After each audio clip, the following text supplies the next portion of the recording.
El Señor les bendiga, mis queridas pastoras. Les envío un abrazo cariñoso a cada una de ustedes, deseando ricas bendiciones de parte de nuestro Señor Jesucristo.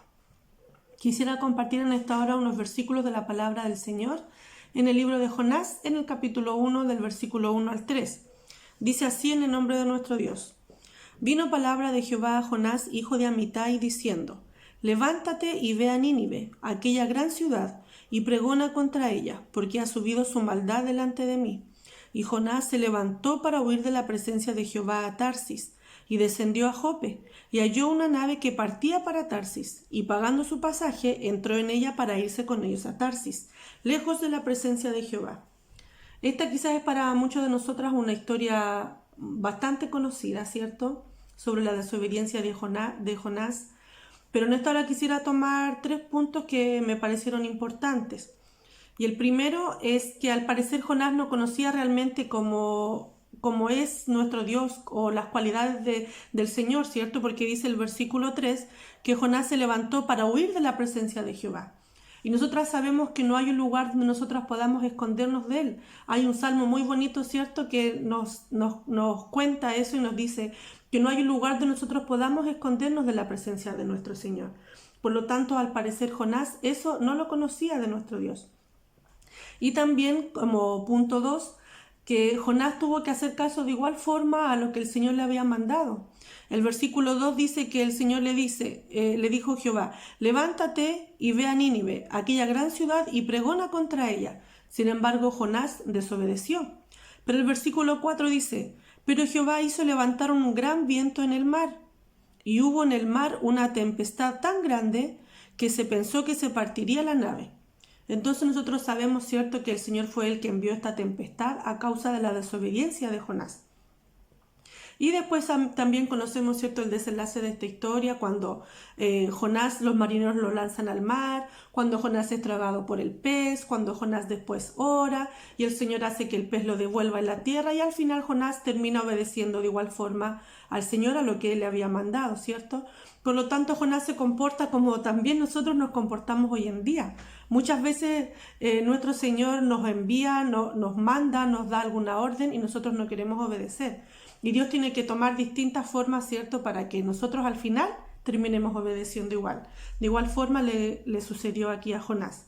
Y como último punto, que creo que también es muy importante y que quizás nunca se menciona, siempre se habla de la desobediencia de Jonás, de lo que le sucedió. Pero también es importante poder comentar que hubieron marineros, los marineros que acompañaban a Jonás, que no conocían al Señor.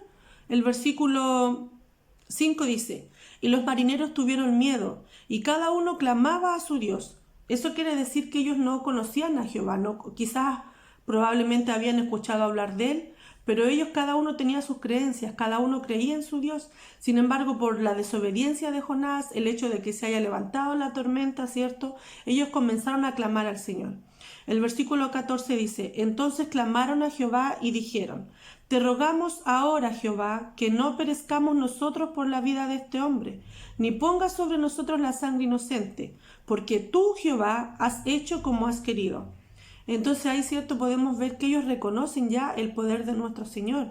Y en el versículo 16 dice: y temieron aquellos hombres a Jehová con gran temor, y ofrecieron sacrificio a Jehová e hicieron votos. Por lo tanto, como último punto quisiera tomar la desobediencia de Jonás para llegar a la vida de otros. Quizás el Señor con nuestras vidas también tiene propósitos. Siempre el Señor tiene propósitos para nuestras vidas. Nunca las cosas nos ocurren porque sí, por casualidad, porque el Señor estaba aburrido y se le ocurrió algo, o porque Él se equivocó y trató de arreglarlo de esta otra manera. Para nosotros como cristianos, como hijos de nuestro Dios, todo lo que nos sucede siempre es por un propósito. Y aquí también podemos ver que el Señor sacó un propósito también de la desobediencia de Jonás, porque al suceder todo esto, ¿cierto?, esos hombres pudieron poner su confianza en el Señor y conocerle, hacer voto, entregar su vida a Él también. Por lo tanto, quisiera dejar esta reflexión para nosotros, para sus vidas también, que todo lo que pasa en nuestras vidas tiene un propósito.